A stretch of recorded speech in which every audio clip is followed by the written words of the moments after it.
అందరికీ నమస్కారం. నేను చదవబోయే కథ భాగ్యలక్ష్మి. రచన మాదిరెడ్డి సులోచన. రఘుపతిని భాగ్యలక్ష్మి వరించింది. లాటరీ వచ్చింది. 1-2 వేల రూపాయల ₹1,00,000. నేనేదో లాటరీ వారి కోసం అడ్వర్టైజ్ చేస్తున్నాను అనుకోకండి. నిజంగా అక్షరాలా వచ్చింది. ₹1,00,000 చూడని ముఖంలా అదేమిట్రా అని అనుకునేరు. ₹1,00,000 ఒక సినిమా తారకొస్తే ఆశ్చర్యపోనక్కర్లేదు. అలాంటి లక్షలు ఆయన రోజు చూస్తున్నవే. ఒక వ్యాపారికి వస్తే ఇక అనుకునేందుకు ఏముంది? అతను నల్లధనం, తెల్లధనం, లక్షలకు లక్షలు చూస్తూనే ఉంటాడు.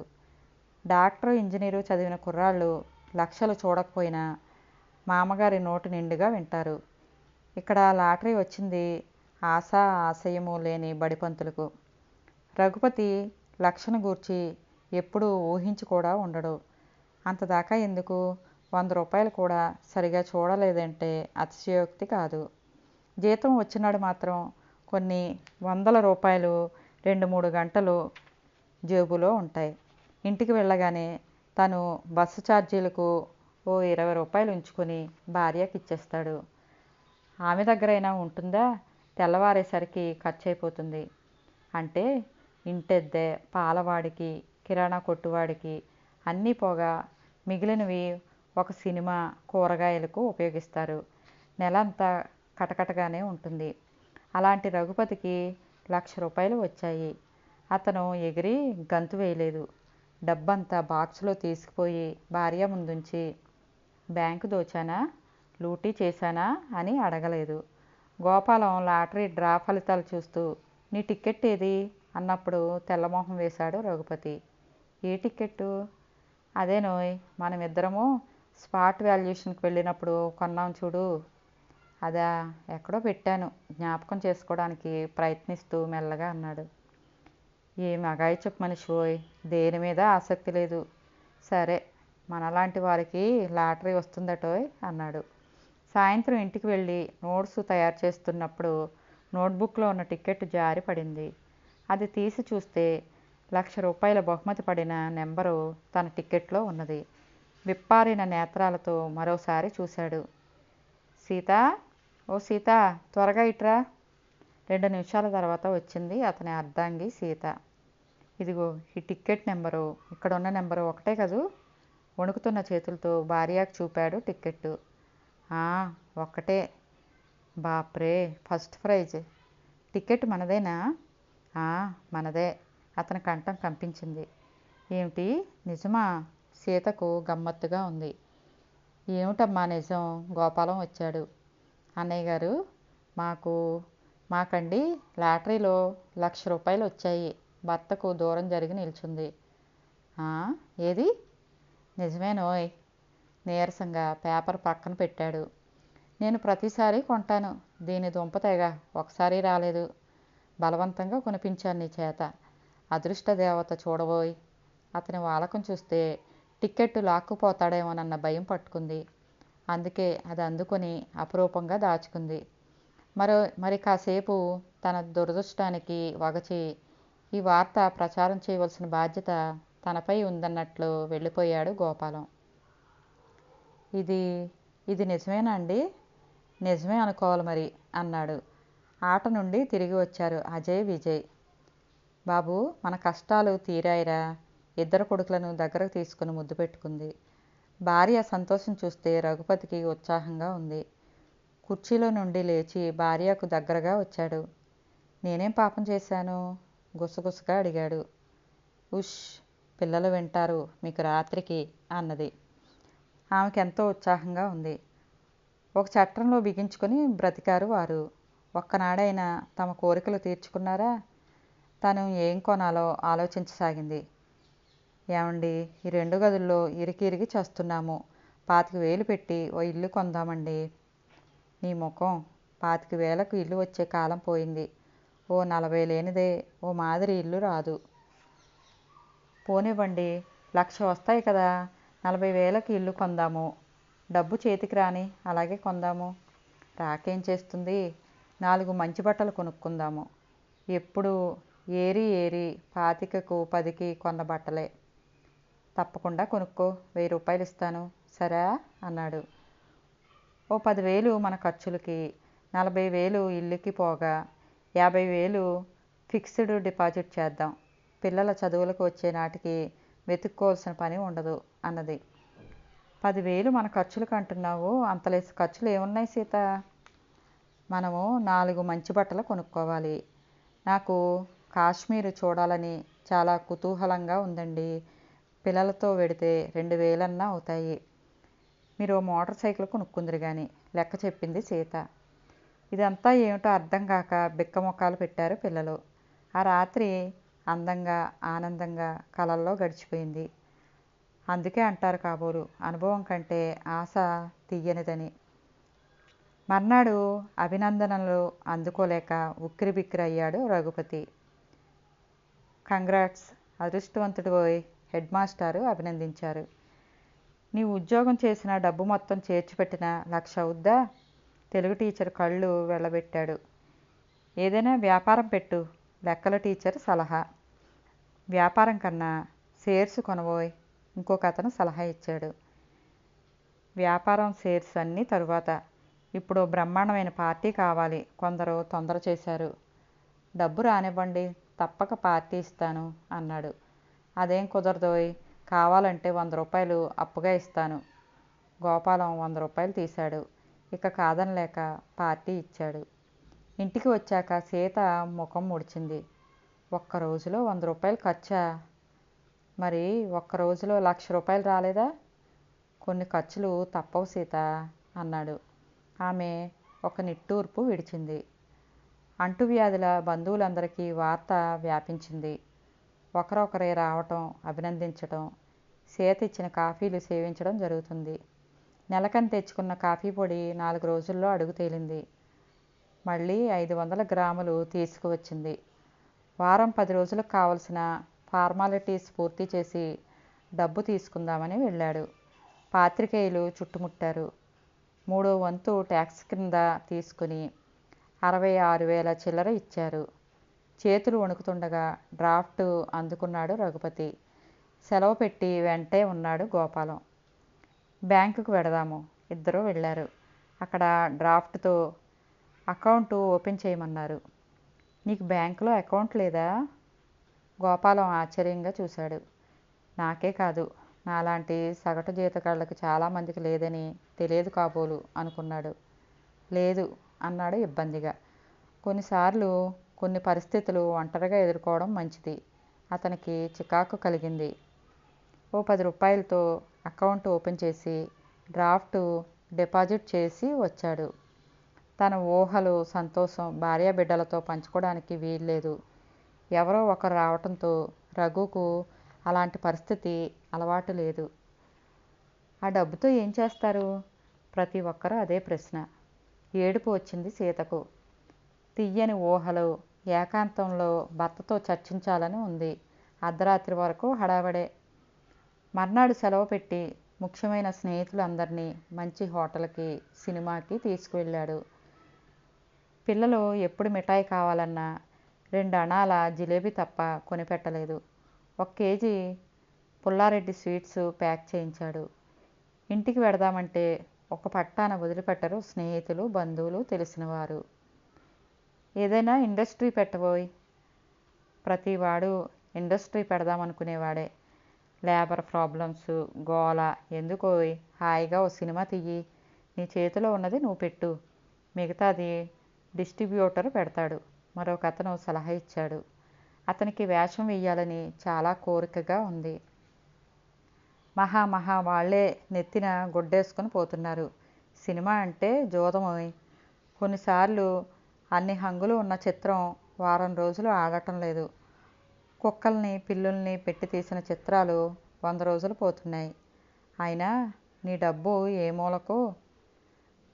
కాంట్రాక్ట్ చెయ్యి, కావాలంటే నేను పార్ట్నర్గా చేరుతాను, మరొక అతను సలహా ఇచ్చాడు. రఘుపతికి మతిపోతుంది. వీళ్ళంతా ఎవరు? ఎందుకు పీక్కు తింటున్నారో అర్థం కాలేదు. మానవుడు సంఘజీవి కాదనలేము.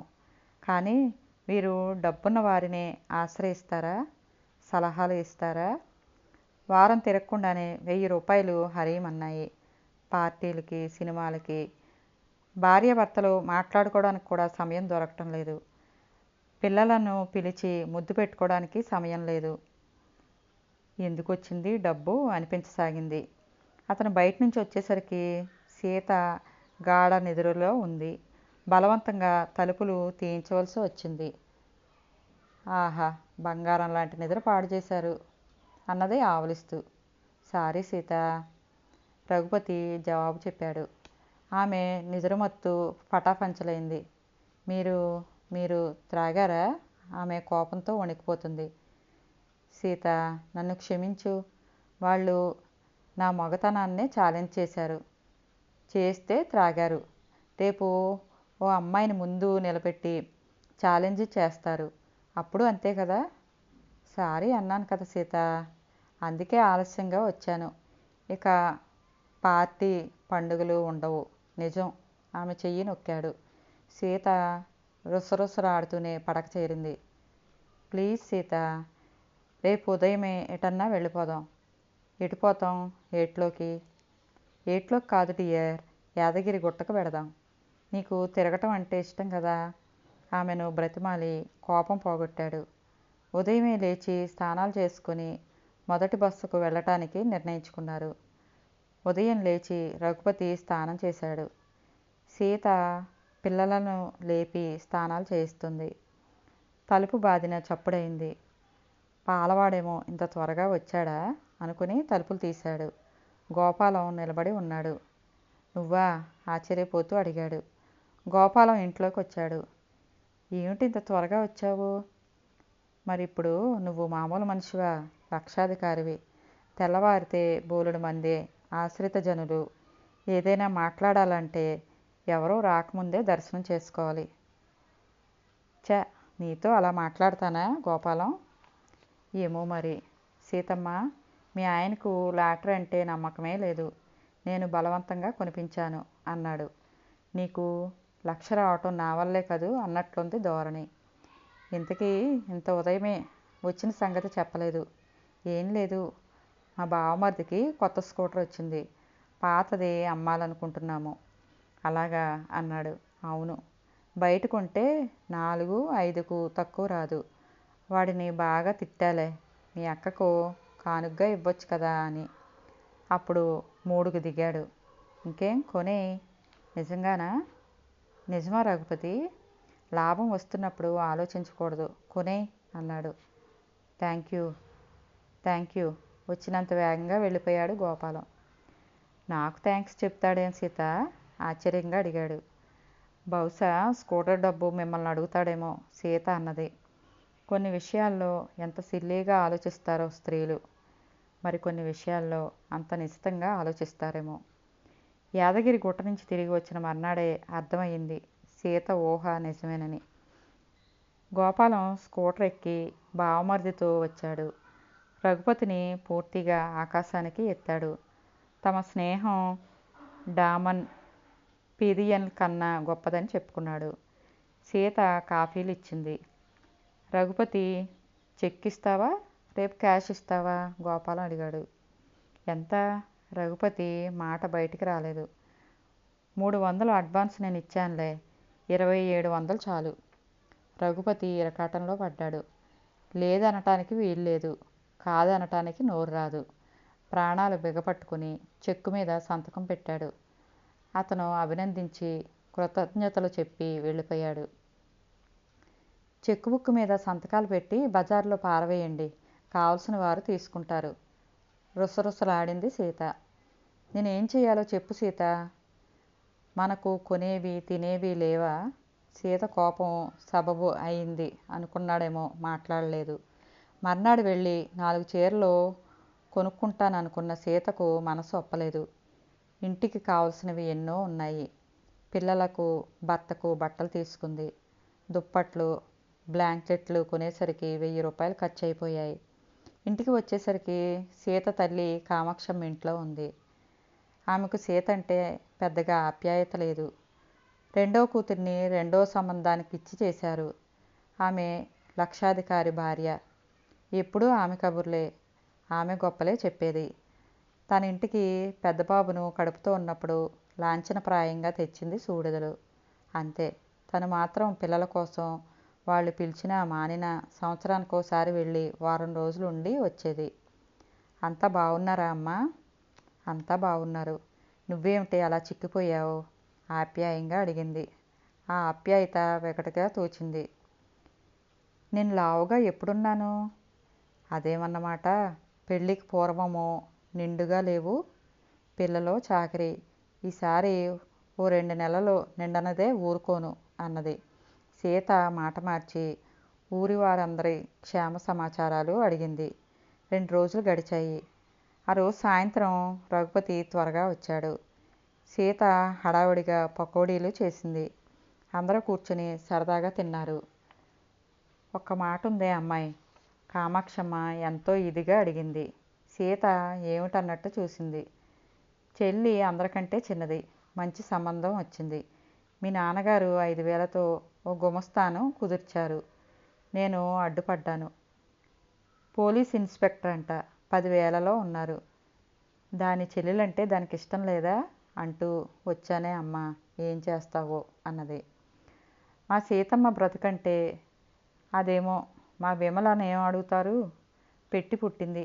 బజార్లోకి కొత్త చీర రావటం పాపం. మురిసిపోయే తల్లి. మా వంశానికి పేరు తెచ్చేది, మాకు చెయ్యి అందించేది మా విమలే అనుకున్న తల్లి ఈనాడు ఎలా అడుగుతుంది? చెల్లిని అడగలేకపోయావా అన్నది ఉక్రోషం పట్టలేక. అది ఇచ్చేదే. ఈసారి పంటంతా దెబ్బతిన్నది. నువ్వు కాదనకు సీత. నీకు ఆడపిల్లలు లేరు. కూతురైనా చెల్లెలైనా అదే. ఆమె కంటతడి పెట్టింది.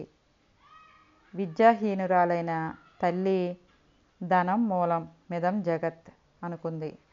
తను చదువుకుంది. అంత సంకుచితంగా ఆలోచించలేకపోతుంది. అందుకే 5,000తో తల్లిని వదిలించుకుంది సీత. ఒక్కొక్కసారి బ్యాంకు నుంచి డబ్బు తీస్తుంటే దిగులుగా ఉంది. అసలు మనశ్శాంతి లేకుండా పోయింది. ఏమండి, ఈ డబ్బు మన దగ్గర ఉండదు. ఇల్లు గిల్లు తర్వాత కొందాం. ఫిక్స్డ్ డిపాజిట్ చేయండి అన్నది. రేపే పెడదాము అన్నాడు. ఆ రాత్రి కాస్త నిశ్చింతగా కునుకు తీశారు. తెల్లవారేసరికి రఘుపతి తల్లి తమ్ముడు ఇద్దరూ వచ్చారు. వారిని చూడగానే వచ్చిన పని తెలిసిపోయింది. ఆవిడ రాగాలాపన మొదలుపెట్టింది. 1,00,000 రూపాయలు నా కొడుక్కు వచ్చాయంటే పిచ్చి సన్యాసిని ఎంతగా ఎదురు చూశానని. నా కొడుక్కు డబ్బు వచ్చింది. తల్లికి తోబుట్టువులకు కట్నాలు కానుకలు తీసుకువస్తాడని. పెళ్ళాం బెల్లమని ఊరికే అన్నారా? జర్రున చీదేసింది. ఇదిగో బెల్లమైన పెళ్ళానికి దిగేశారు మీ అబ్బాయి తొడుగు కయ్యమంది సీత. ఆమె ఎన్ని మాటలైనా భరిస్తుంది కానీ అనవసరంగా ఎవరన్నా ఒక్క మాట అన్నా రోషమే. మేము చూడొచ్చామా? మీరు తెచ్చుకున్నది మాకు లెక్క చెప్తున్నారా? దీర్ఘం తీసింది పెద్దావిడ. లెక్క చెప్పకపోయినా ఆడంబరాలకు పోయి మాత్రం తాడు కూడా అమ్ముకోలేదు జవాబిచ్చింది సీత. సీత అత్తకాలం నాడు ఒంటి నిండా బంగారం ఉండేది. సీత పెళ్ళికి చిన్న మెత్తు కూడా లేకుండా చేశారు. గుడ్డొచ్చి పిల్లను వెక్కిరించిందట. ఎంత మాట అన్నావు? నీ మొగుడు బిఏ బిఈడి ఎలా వెలగబెట్టాడనుకున్నావే? ఆవిడ రామాయణం విప్పింది. రఘుపతి ఇద్దరినీ కోప్పడి నోరు మూయించాడు. చెల్లెండ్ల సారెల క్రింద అయితేనేం, తమ్ముడి వ్యాపారం క్రింద అయితేనేం మరో 10,000 అయిపోయాయి. రఘుపతి తల్లి వెళ్ళిపోయింది. ఈనాటికి సరిగ్గా మనకు లాటరీ వచ్చి 4 రోజులు అయినట్టుంది. 20,000 ఖర్చు పెట్టాము. ఎంత బాగుంది, ఎంత బాగుందో మన ప్రణాళిక భర్తకు కాఫీ ఇస్తూ అన్నది సీత. ఒక మా చెల్లెళ్లకు ఇచ్చింది తప్ప అంతా తిరిగి వస్తుంది కదే అన్నాడు. చిల్లు సంచులు పెట్టి కూర్చోండి అన్నది విసురుగా. ఆ మిగిలిన 43,000 ఫిక్స్డ్ బ్యాంకుకు వెడితే అక్కడ 39 దర్శనమిచ్చాయి. రఘుపతి అపరాధిలా తల వంచాడు. మా హెడ్ మాస్టర్ అబ్బాయి అమెరికా వెడుతున్నాడు. ఆహా, అది కాదు సీత నచ్చజెప్పబోయాడు. ఇక నాకేం చెప్పొద్దు విసుక్కుంది. ఓ 4,000 కరెంట్ అకౌంట్ ఉంచి మిగతాది ఫిక్స్డ్ చేశారు. ఇక ఎవరూ ఏమీ చేయలేరన్నట్టు నిశ్చింతగా ఇంటికి వచ్చారు. ఓ 2 రోజులు మామూలుగా గడిచాయి. భర్త పిల్లలు బడులకు వెళ్ళిపోయాక సీత పనులు పూర్తి చేసుకుని వచ్చి ముందు గది తలుపు తీసింది. ఒక కుర్రవాడు, ఓ నడివయసు స్త్రీ నిల్చున్నారు. ఎవరండి? రఘుగాడు లేడా అంటూనే పమిడి చెంగు ముఖానికి అడ్డు పెట్టుకుని శోకం తీసింది. అన్నో నా అన్న, నువ్వు నీ దారి చూచుకున్నావన్నో, నన్ను గుర్తుపట్టే నాదుడు కరువైందన్నో. ఆమె శోకం చుట్టుపక్కల నాలుగిళ్ళు ప్రతిధ్వనిస్తుంది. అమ్మలక్కలు తొంగి చూడసాగారు. ఇంటావిడ బయటికి వచ్చి అడగనే అడిగింది. ఎవరమ్మా సీత? నాకు తెలియదు. ఎలా తెలుస్తుందే? అయ్యో, మా నాన్నకి మీ మామకి పోట్లాట వచ్చేసిందే తల్లి. ఇంట్లోకి వచ్చి నిదానంగా చెప్పండి, సీత పిలిచింది. ఓ గంట కష్టపడి సీత వివరాలు రాబట్టింది. ఆవిడ రఘుపతి పిన్నతాత కూతురు. రఘుపతి తండ్రి ఆమె ఎంతో స్నేహంగా ఉండేవారట. దాయాదులు దెబ్బలాటలో అన్నీ మర్చిపోయారట. ఆ అబ్బాయి ఆవిడ మనవడట. కూతురు రోగిష్టి మనిషట. సీత భోజనం పెట్టింది, పక్క వేసింది. ఆవిడ వసబోసిన పిట్టలా ఒకటే మాట్లాడుతుంది. చెప్పిందే మళ్ళీ చెబుతుంది. రఘుపతి తల్లి మీద ఒకటే చాడీలు. సాయంత్రం రఘుపతి వచ్చాక అత్తన్రో అంటూ మరోసారి శోకం తీసింది. పలహారాలు అయ్యాక అసలు సంగతి బయటపెట్టింది. మీ మావయ్య కాలం నాటి నుంచి చేస్తున్న పొలంరా, 10,000 అయితే రిజిస్టర్ అవుతుంది. అదిగో మీ వదిన కొడుకుని చూసావుగా, నోట్లో నాలుక లేని పిల్లడు. ఆ కాస్త కొండ్ర ఉంటే ఏదో ఆసరా అన్నది. పిన్నిగారు, 10,000 పొలం అంటున్నారు. మీ దగ్గర ఏమాత్రం ఉంది? సీత అడిగింది. నా దగ్గర ఏముందే, ఓ 2-3 వేల అప్పులున్నాయి. ఈరోజు కాకపోయినా 10 ఏళ్ళకు తీర్చుకుంటామే అన్నది ధీమాగా. చూడండి పిన్నిగారు, నేను అంటున్నానని కోపగించుకోకండి. మీ దగ్గర ఓ 5,000 ఉండి మరో 5,000 అడిగినా అందం. సూత్రాలుండి నల్లపూసలకు డబ్బు అడిగితే సబబు. నల్లపూసలున్నాయి, సూత్రాలు చేయించుకుంటానంటే అర్థం లేని పని గట్టిగానే అన్నది. దానితో ఆవిడ వీధంతా గోల చేసి 4 తరాల వారిని శపించి వెళ్ళిపోయింది. ఏమండి, మనమే పిచ్చివాళ్ళమా? సీత విసురుగా భర్తను అడిగింది. ఎందుకు? మీ మేనమామకు పొలాలు పోయి 5 లక్షలు వచ్చాయి. ఇటు మా పిన్ని అమెరికా వెళ్ళి బోలెడు సంపాదించుకొచ్చింది. అభినందించాము, సంతోషించాము. కానీ ఇలా పీక్కు తిన్నామా? సీత అడిగిన దాంట్లో తప్పులేదు. ఒకరు వ్యాపారం పెడతామని, ఒకరు ఫ్లాట్ కొంటామని, ఒకరు పెళ్ళికని పేరంటానికని అడుగుతూ డబ్బులేని రోజే హాయిగా ఉన్నాము అని చింతించేలా చేశారు. వచ్చే పోయే వారితో రెట్టింపు ఖర్చు. బ్యాంకులో డబ్బు హరించుకుపోయింది. సంవత్సరం తిరిగేసరికి సీత రఘుపతి పిసినారి దంపతులన్న బిరుదు కూడా పొందారు. ఓ సాయంత్రం రఘు దూరబంధువు వచ్చాడు. అతను ఉపోద్ఘాతం లేకుండానే ప్రారంభించాడు. ఒరేయ్ రఘు, లాస్ట్ రిసోర్స్గా మీ దగ్గరకు వచ్చానురా. 30,000 రూపాయలు వెంటనే సర్దుబాటు చేయాలి. నా దగ్గర అంత డబ్బు ఎక్కడదిరా? రఘుపతి హాస్యంగా అంతా వివరించాడు. అయితే అయ్యిందిలే, ఫిక్స్డ్ డిపాజిట్లోంచి లోన్ తీసిచ్చే, నేను ఇచ్చాక కడదువు గాని. మేము ఇల్లు కొనుక్కోవాలని చెప్పలేకపోయాడు. ఏమిట్రా, లాటరీలో వచ్చిన డబ్బే కదా, కష్టపడి సంపాదించినట్టు ముఖం పెడుతున్నావు.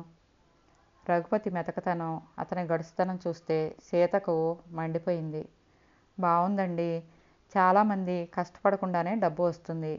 అందరి దగ్గర మీరు చందాలు వసూలు చేస్తున్నారా ఏం అన్నది. మాట పెరిగి గల్లంతయింది. వీధిలో వారందరికీ భార్య గయ్యాళి, భర్తదేం సాగదని చెప్పాడు అతను. అందుకే నడమంత్రపు సిరి అన్నారమ్మా. కష్టపడి సంపాదిస్తే ఒకరి కష్ట సుఖాలు తెలిసేవి. అతను వీరికి ఏదైనా సాయం చేసే ఉండవచ్చు. అమ్మో, నోట్లో నాలుకే ఉండదు అన్నట్టు తిరిగే మనిషి ఎంత గయ్యాలో. తమకు రాలేదన్న అక్కసు కొద్దీ అందరూ అనుకున్నారు. తమ వేడినీటికి తోడు చన్నీళ్లుగా ఆయాచితంగా కలిసి వచ్చిన అదృష్టాన్ని కాలదన్నుకుని మూర్ఖురాలు కాదలుచుకోలేదు సీత. అందుకే అందరూ అన్న మాటలు చిరునవ్వుతో స్వీకరించింది. రఘుపతి మాత్రం గోపాలం డబ్బిస్తాడన్న ఆశను చంపుకోలేదు. తెలిసిన వారు కనిపిస్తే ముఖం చాటు చేస్తాడు. వెధవ లాటరీ వచ్చి ఎన్ని సమస్యలు తెచ్చింది అనే విసుక్కుంటాడు. మానవ నైజానికి ఆశ్చర్యపడుతుంటాడు కూడాను. కథ సమాప్తం.